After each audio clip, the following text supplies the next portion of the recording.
제가 오늘 이렇게 인터넷을 이렇게 서치하다가 광고 한 글귀가 이렇게 눈에 들어왔습니다. 그 무슨 글귀였냐면요, 식어도 맛있는 치킨이라는 게 있더라고요.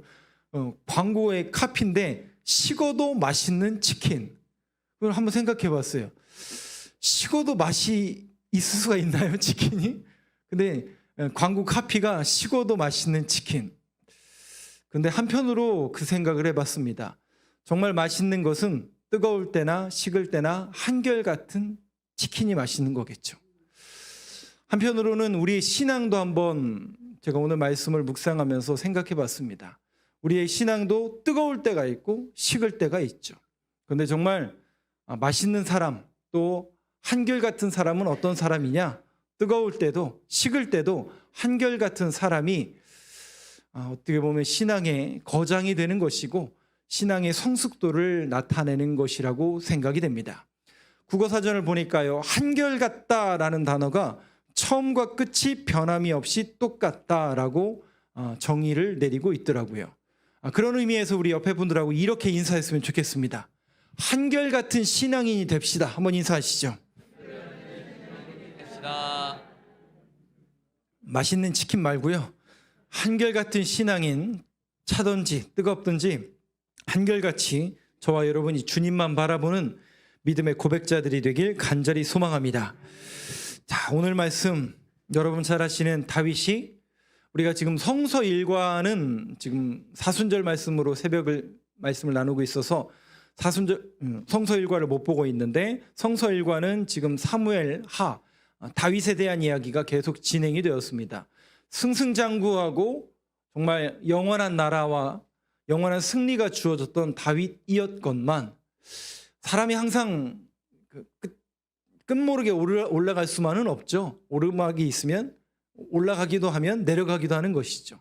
차든지 덥든지 할 수밖에 없는데, 다윗은 물론 한결같은 그런 신앙인의 표본과도 같은 사람이었지만, 성경은 우리에게 성경인 이유는, 여러분, 위인전기와 성경을 구별하셔야 됩니다. 이순신 장군이나 세종대왕이 잘못한 것을 기록하던가요? 그 사람이 뭐 간음을 했다든지 뭐 남의 이웃의 아내를 탐했다 이런 얘기 안 하잖아요. 우리는 위인전이기 때문에 그렇습니다. 근데 성경이 성경인 이유는, 다윗도 한결같은 다윗도 결국 죄의 문제에서 자유로울 수가 없었는데, 어떻게 이러한 한결같은 신앙인을 무너뜨리는지를 저와 여러분들 함께 보면서 오늘 이 밤에 우리의 모습을 한번, 조금 부끄러울 수 있습니다. 저도 부끄러울 수 있고 여러분들도 부끄러운 민낯과도 같은 그런 모습을 함께 대하게 될 텐데, 여러분, 부끄러운 게 중요한 게 아니에요.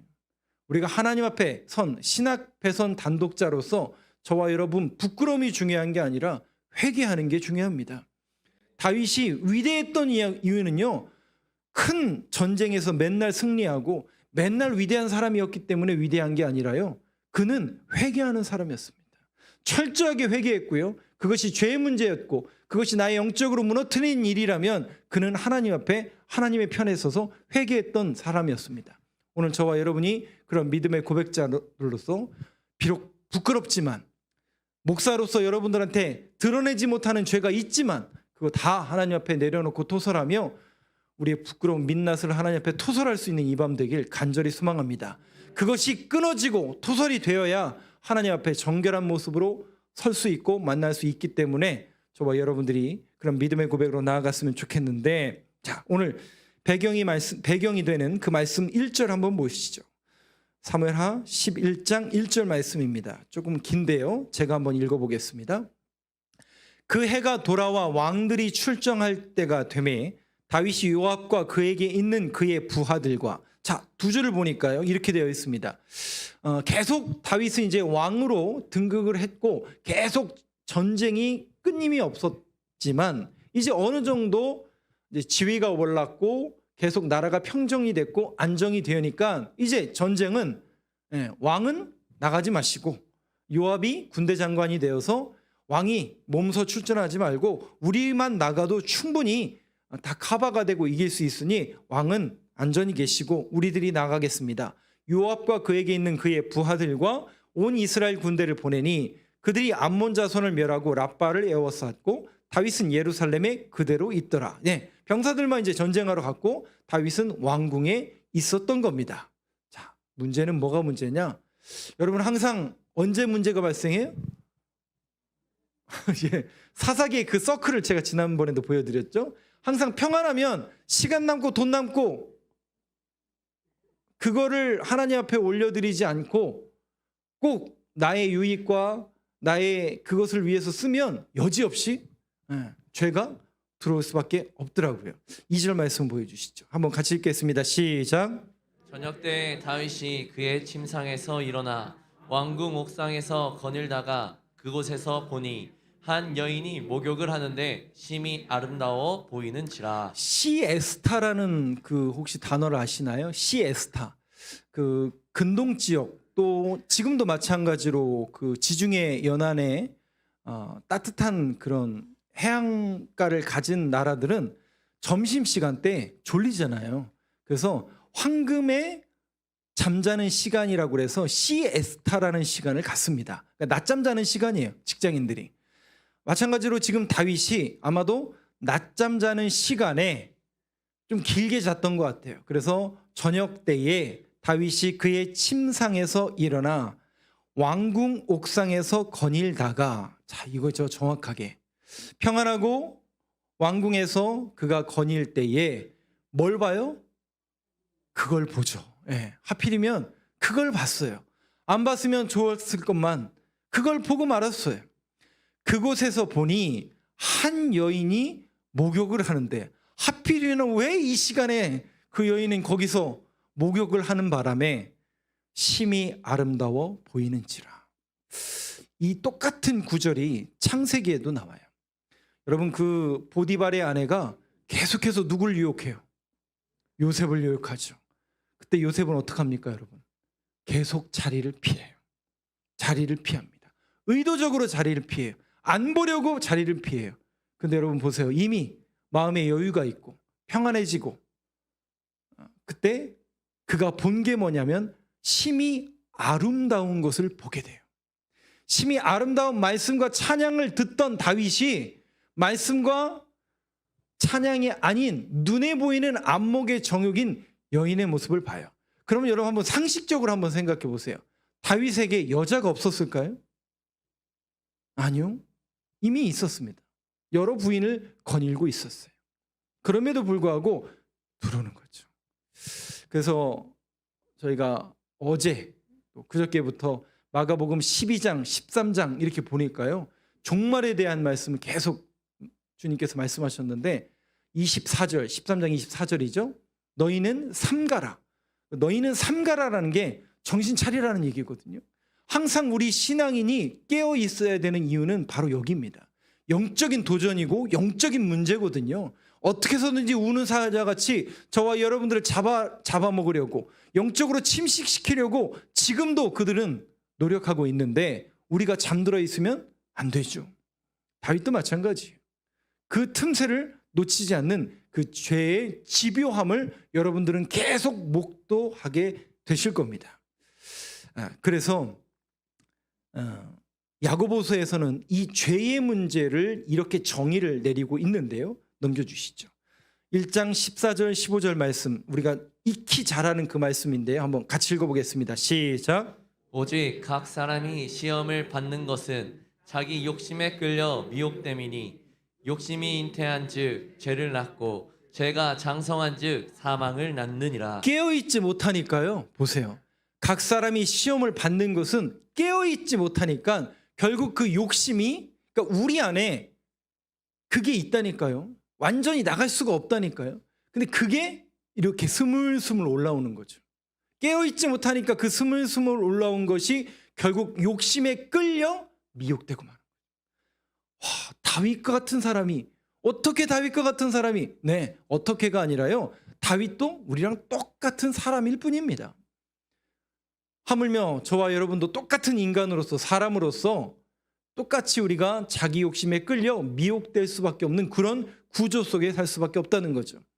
욕심이 결국 잉태한즉 죄를 낳게 되고 죄가 장성한즉 사망을 낳느니라.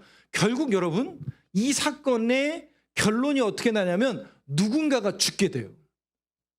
여러분 잘 아시는 것처럼 그렇게 잉태된 첫 번째 생명은 하나님이 걷어가시죠. 아시죠? 그리고 또 누군가가 결국 죽게 됩니다. 그러니까 이게 여러분 얼마나 비극적인지를 여러분들이 잘 보셔야 됩니다. 이 죄라는 이 문제가 얼마나 집요하고 결국 사망을 낳느니라, 결국 누군가가 죽어야만 하는 그런 비운을 겪게 되는 그런 일들이 벌어지고 마는데, 자, 넘겨주시죠. 3절 말씀입니다. 한번 같이 읽겠습니다. 시작. 다윗이 사람을 보내 그 여인을 알아보게 하였더니 그가 아뢰되 그는 엘리압의 딸이요 햇사람 우리아의 아내 밧세바가 아니니까 하니. 저기 말씀을 한번 여러분 잘 관찰해 보시면 이제 다윗이 아름다운 그 여인이 누구인지 알아보려고 전령을 보내는 거죠. 그 여인을 알아보게 하였더니 그가 아뢰되, 전령이 뭐라고 얘기하냐면 엘리압의 딸이요 햇사람 우리아의 아내 밧세바가 아니니까. 우리 번역을 밧세바가 아니니까, 즉 밧세바가 아닙니까? 라고 번역하지 않고 밧세바가 아니니까. 왜 이렇게 번역했을까요? 이 말씀의 뉘앙스를 여러분들이 잘 이해하셔야 돼요. 이 여인은 당신을 위해서 지금 전쟁에 나가 있는 당신의 부하의 아내입니다. 강조하고 있는 거예요. 그러면 그 강조 속에 뭘 암시하고 있는 거예요? 이 여인은 절대 범해서는 안 되는 여인입니다를 이 신하와 이 글을 통해서 강조하고 있는 거죠. 근데 여러분 보세요. 이 죄란 놈이, 죄송해요 이런 단어 써서, 이 죄라는 녀석이 얼마나 집요하냐면요, 거기에 딱 몰두되니까, 그 아름다움의 미혹이 딱 돼버리니까 보이지가 않아요. 전혀 다윗과 같은 사람도 보이지가 않아. 이렇게 신하들이 이 여인은 당신이 절대로 범해서는 안 되는 여인입니다 라고 얘기함에도 불구하고 안 보여요. 그것만 보여요. 집요하죠. 아주 죄라는 녀석이. 넘겨주시죠. 4절 말씀 제가 읽겠습니다. 다윗이 결국 전령을 보내요. 그 여자를 자기에게로 데려오게 하고, 결국은 데려옵니다. 그리고 그 여자가, 한번 말씀을 잘 관찰해 보세요. 그 부정함을 깨끗하게 하였으므로 더불어 동침함에 그 여자가 자기 집으로 돌아가니라. 그냥 그 여인을 데리고 와서 동침한 다음에 보내지 않아요. 여러분 말씀을 한번 잘 관찰해 보세요. 중간에 그 여자가 어떠하다고요? 근데 여러분 지금 이 사건 속에서 다윗만 알고 있는 거예요? 다윗의 전령들도 이미 알고 있는 거예요? 그러니까 여러분 이게 감추려고 해서 감춰집니까? 그래서 어떤 목사님이 그런 얘기 하더라고요. 우리가 죄를 범할 때 꼭 기억해야 될 게 뭐냐면 죄는 반드시 발각된다라는 인식을 가져야 된대요. 아주 전 정확한 해석이라고 생각합니다. 죄는 반드시 발각된다. 우리가 죄를 지을 때도 이 죄는 발각될 거야. 그런 믿음의 고백이 있으면 조금 덜 짓지 않을까요? 그런 생각을 해보게 되었는데 정확히 그 모습을 보여주더라고요. 자, 그런데 문제는 뭐냐면 다윗이요 혼자만 죄를 범하지 않아요. 그 사건으로 인해서 그 여인을 범하는, 자기 혼자만 범하면 되는데 문제는 주변에 있는 사람들까지도 자기 지위를 통해서 계속 그 일을 거짓으로 만들게 하고 함구하게 만들게 하고 결국 꾸미게 만들고.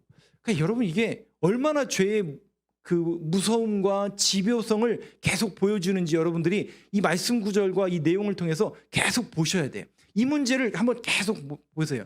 그러니까 죄라는 녀석이 얼마나 무서운지를 계속 여러분들이 목도하셔야 됩니다. 거기다가 결정적인 게 뭐냐면 그 여자가 데려왔어요. 데려왔는데 문제는 뭐냐면 부정함을 깨끗하게 하였으므로, 부정했대요.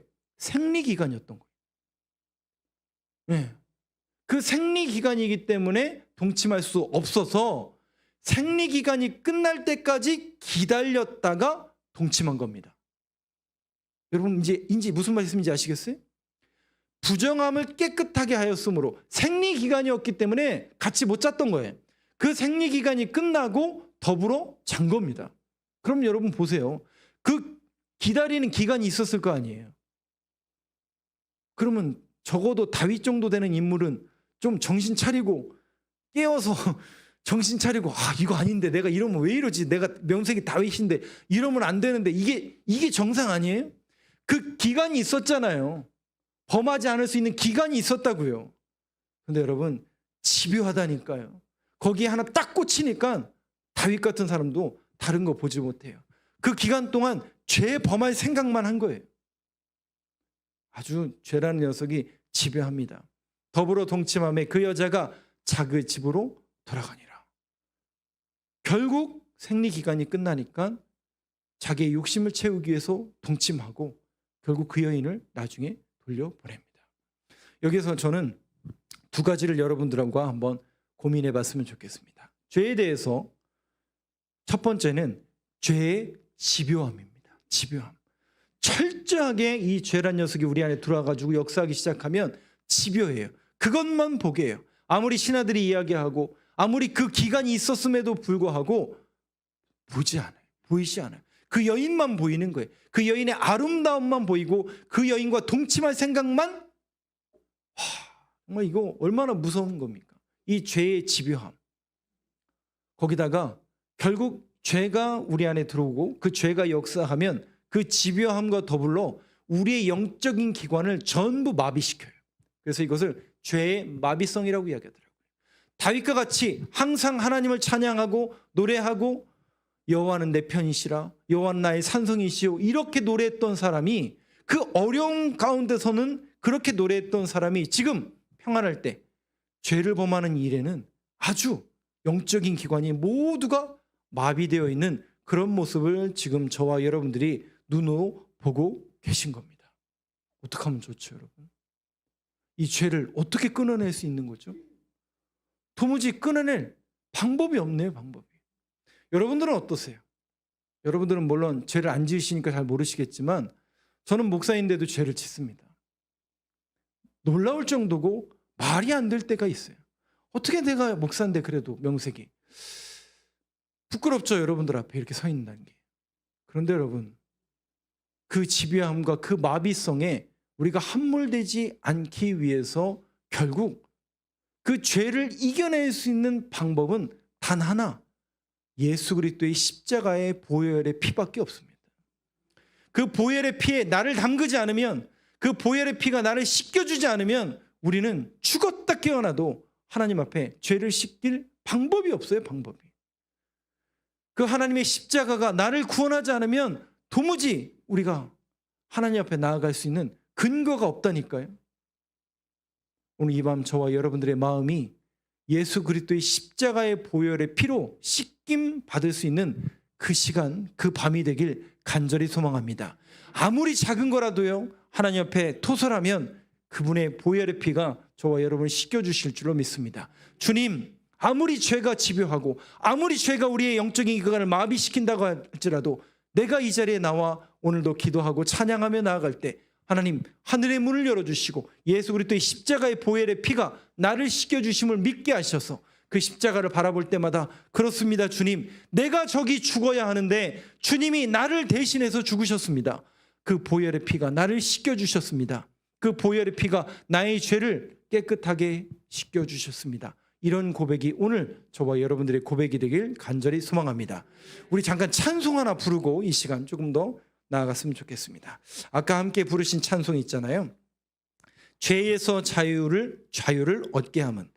방법이 없습니다, 여러분. 보혈의 능력이 아니고서는, 그 주님의 피가 아니고서는 이 죄의 집요함과 마비성을 이겨낼 방법이 없사오니 오늘도 그 보혈의 피를 의지하며 죄에서 자유함을 얻길 간절히 소망하는 그런 믿음의 고백으로 이 찬양 힘차게 부르길 간절히 소망합니다.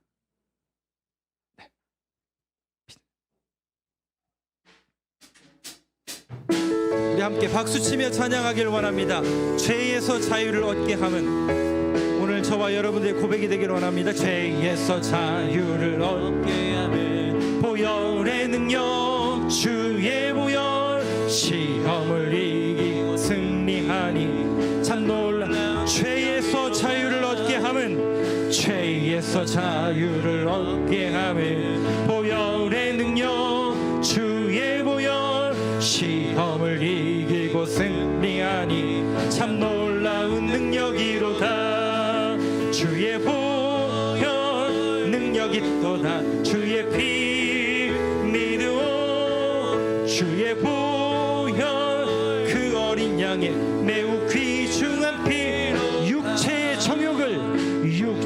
정욕을 이기림을 보혈의 능력 주의 보혈 정결한 마음을 얻게 하니 참 놀라운 능력이로다 주의 보혈 능력 있도다 주의 피 믿으오 주의 보혈 그 어린 양의 매우 귀중한 피 눈보다 더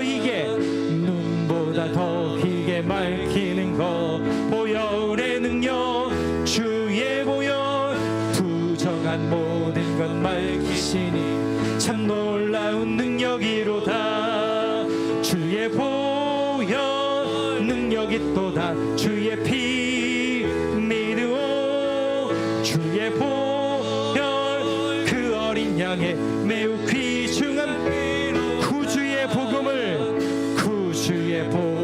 전할 제목 보혈의 능력 주의 보혈 날마다 나에게 찬송 주니 참 놀라운 능력이로다 주의 보혈 능력 있도다 주의 피 믿으오 주의 보혈 그 어린 양의 매우 주의 보혈 능력 있도다 주의 보혈 능력 있도다 주의 피 믿으오 주의 보혈 그 어린 양의 매우 귀중한 피로 주의 보혈 능력 있도다 주의 보혈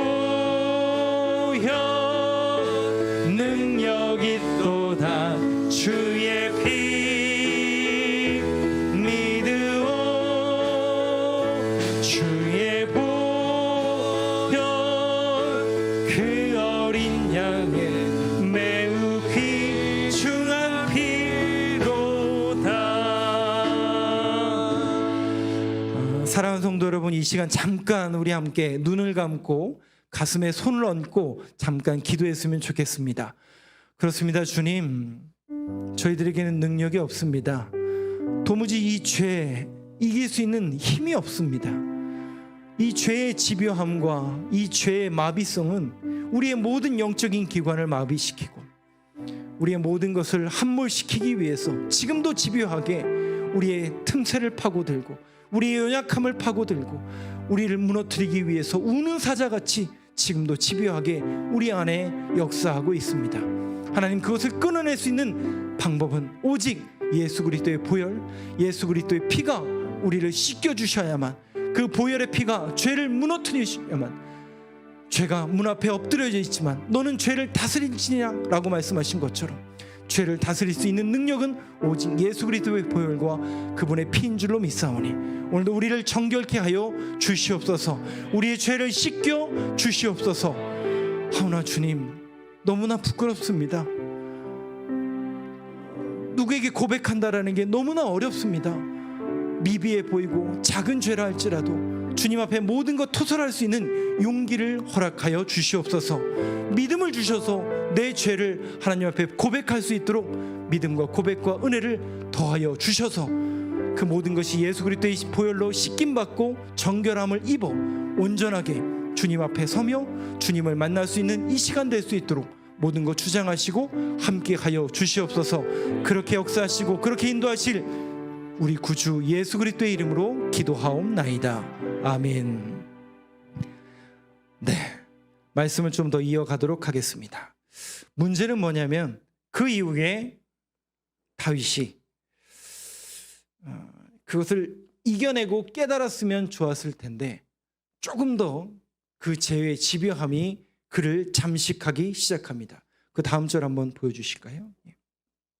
5절입니다. 그 여인이 이제 집으로 돌아갔는데 문제는 이제 여기에서 문제고, 다윗이 여기에서 빨리 깨닫고 그 문제를 해결했으면 좋았을 텐데 그러하지 못한 모습을 보여주는데 일이 좀 더 커지고 말아요. 어떻게 커지느냐?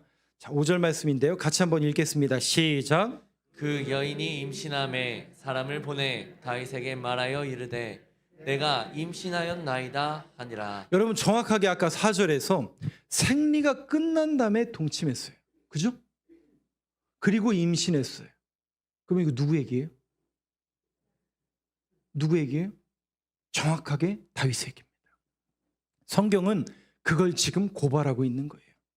다른 남자와 동침해서 낳은 아이가 아니라 정확하게 다윗의 아이다라는 것을 성경은 고발하고 있는 겁니다. 그 고발이 지금 우리가 보고 있는 것이죠. 그 소식을 들으니까 아주 청천벽력과 같은 그런 소식이었죠. 다윗은. 그때 다윗이 무슨 일을 벌이느냐.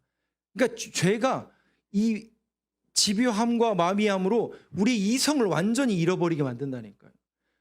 여러분 보세요. 지금 아까 그랬잖아요. 죄가 장성한 즉 욕심이 잉태한 즉 죄를 낳고 죄가 장성한 즉 누군가가 죽어야만 이 게임이 끝나는 거예요. 이런 얼마나 이 집요한 일인 겁니까? 결국 누군가가 희생이 되고 말죠. 그게 누구예요, 여러분? 결국 우리아가 희생을 당하고 맙니다. 자, 그 내용을 보시죠. 8절 말씀 같이 읽겠습니다. 시작. 그가 또 우리아에게 이르되 내 집으로 내려가서 발을 씻으라 하니 우리아가 왕궁에서 나가매 왕의 음식물이 뒤따라 가니라. 우리아를 전쟁에서 빼내오죠. 한참 전쟁의 선두에 서 있는 우리아를 빼내오게 됩니다. 우리식으로 말하면 임시 휴가를, 어떻게 보면 왕의 포상 휴가인 거죠. 포상 휴가를 통해서 휴가를 오게 합니다. 그래서 아마도 아내와 동침하게 만들려고 했던 다윗의 생각이었던 것 같아요. 그런데 이 우리아가 발을 씻으라 하니 이것은 명령이죠. 그러니까 발을 씻으라는 것은 우리는 이제 단순히 발을 씻는 행위로만 보여지는데 고대 근동에서는 왕의 명령 가운데 아내와의 그 동침을 허락하는 그런 장면입니다. 너네 집에 가서 아내와 함께 먹고 마시고 동침하라, 이 명령을 내렸는데, 자, 이 우리아가 어떻게 행동하는가 넘겨주시죠. 9절 말씀 제가 읽겠습니다. 그러나 우리아는 집으로 내려가지 아니하고 왕궁 문에서 그의 주의 모든 부하들과 더불어 잔지라. 그러니까 우리아의 입장에서는 내가 비록 왕의 명령으로 포상휴가를 나왔지만 지금 내 동료와 내 주는 그 요압은 지금 전쟁터에서 열심히 싸우고 있는데 어떻게 나만 이렇게 편하게 잘 수가 있습니까? 여러분, 누가 더 대단한 것 같습니까? 다윗이에요? 우리아예요? 근데 여러분, 이 모습이 정확하게 사무엘 상에서는 누구와 누구로 비교되는 줄 아세요? 사울과 다윗의 모습이 비교가 돼요. 근데 여기에서는 정확히 다윗과 죄를 짓는 다윗과 죄를 안 짓는 우리아의 모습으로 비교가 되고 있습니다. 넘겨주시죠.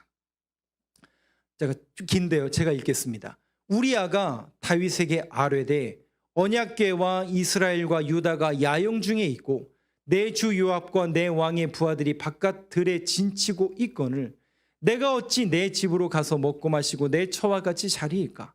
내가 이 일을 행하지 아니하기로 왕의 살아계심과 왕의 혼의 살아계심을 두고 맹세하나이다 하니라.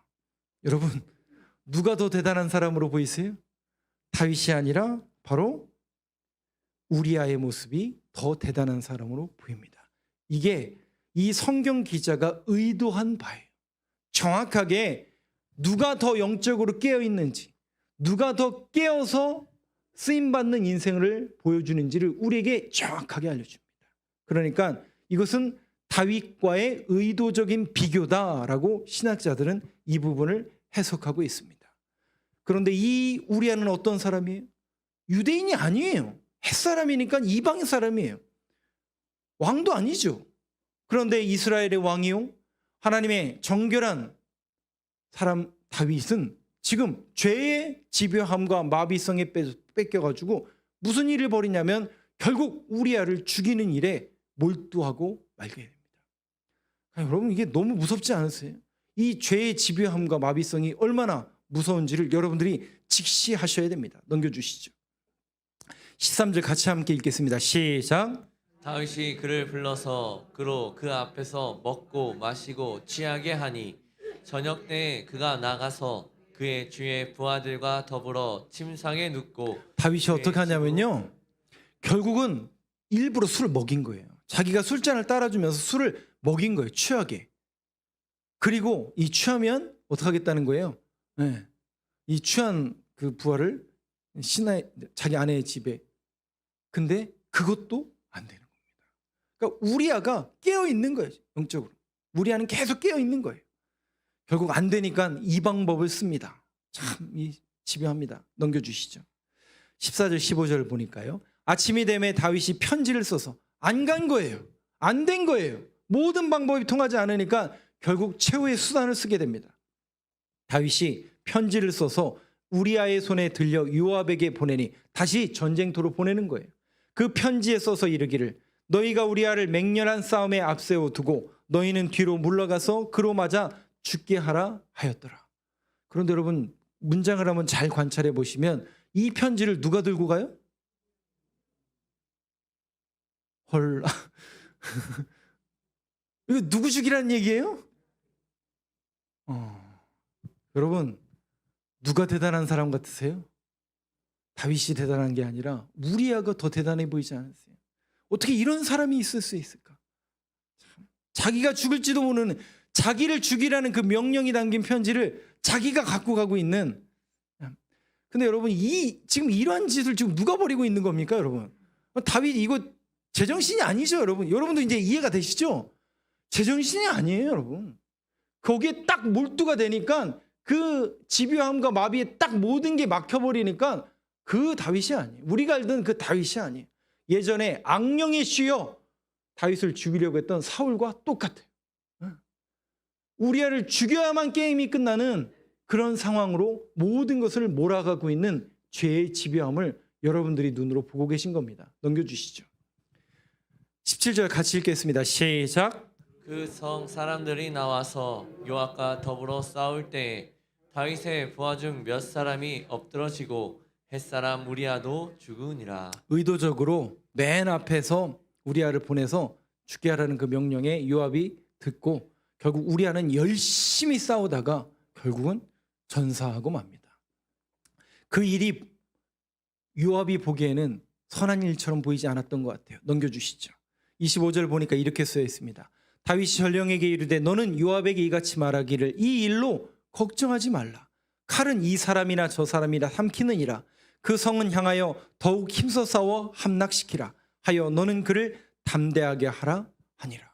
이것도 변명이고 이것도 죄를 덮으려는 다윗의 모습인 거죠. 결국 이 모습이 하나님 보시기에 어떠한 모습이었는가 넘겨주시죠. 같이 읽겠습니다. 시작. 그 장례를 마침에 다윗이 사람을 보내 그를 왕궁으로 데려오니 그가 그의 아내가 되어 그에게 아들을 낳으니라. 다윗이 행한 그 일이 여호와 보시기에 악하였더라. 하나님 보시기 결국 악한 행동이었습니다.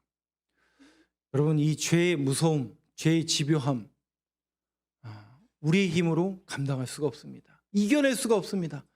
성령님이 오시지 않고는 주님의 그 보혈이 우리를 씻겨주지 않고는 이것을 이겨낼 힘이 없다니까요. 공중권세 잡은 자들이기 때문에 우리의 힘과 능력으로는 그들을 감당할 수가 없습니다. 그래서 여러분 우리는 늘 십자가를 바라봐야 됩니다. 그 십자가 보혈 앞에 우리의 모든 것을 내려놓을 수밖에 없으니 오늘도 믿음의 주여 온전케 하시는 인 예수님만 바라보는 저와 여러분들의 고백이 되길 간절히 소망합니다.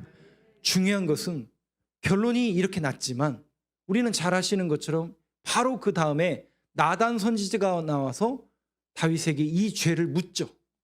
그때 다윗이 어떡합니까? 회개합니다. 다윗의 위대한 점은 바로 이 부분이에요. 물론 바로 회개하진 않았겠지만 다윗도 결국 하나님 앞에 두 손 들고 회개합니다. 근데 하나님은 그 모습을 기쁘게 보시죠. 근데 그거보다 더 중요한 원리가 하나 더 있어요. 그 부분을 한번 보여주시죠. 역대하 21장 7절 말씀 한번 같이 읽겠습니다. 시작. 여호와께서 다윗의 집을 멸하기를 즐겨하지 아니하셨음은 이전에 다윗과 더불어 언약을 세우시고 또 다윗과 그의 자손에게 항상 등불을 주겠다고 말씀하셨음이더라. 여러분 두 가지입니다.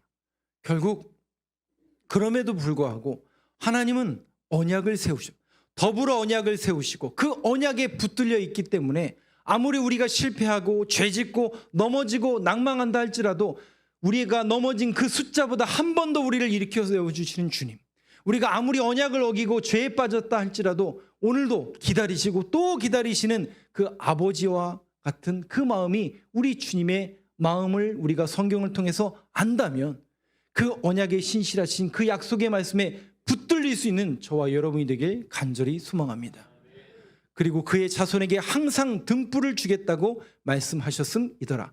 여러분 이 역대하 21장이 어떤 장이냐면요, 여러분 잘 아시는 여호사밧 아세요? 그 성가대를 조직해서 불화가 골짜기에서 축복으로 이겨냈던 사람 있잖아요. 그 여호사밧이 말년에 한 가지 안 좋은 일을 벌여요. 그게 뭐냐면 이 북이스라엘의 왕이 누구였냐면 아합 왕이었는데 그 아합 왕은 악한 왕이잖아요. 그 악한 왕과 정치적으로 사돈을 맺습니다. 자기 아들이 여호람인데 자기 아들과 그 아합과 이세벨의 딸인 아달랴를 정략적으로 결혼시켜서 데리고 옵니다. 그러면 그 데려온 아달랴는 하나님을 믿는 사람이에요? 이세벨을 믿는 사람이에요? 그 아세라 여신을 섬기는 이방 그 공주죠. 그래서 이 아달랴가 어떻게 합니까? 남편이 일찍 죽거든요. 그리고 나서 나는 아들이 아하시아인데 그 아하시아도 일찍 죽고 나니까 다윗에 있는 자손들을 다 죽이고 자기가 여왕 되겠다고. 근데 여러분 오늘 말씀을 보세요. 항상 등불을 주겠다고 말씀하셨습니다.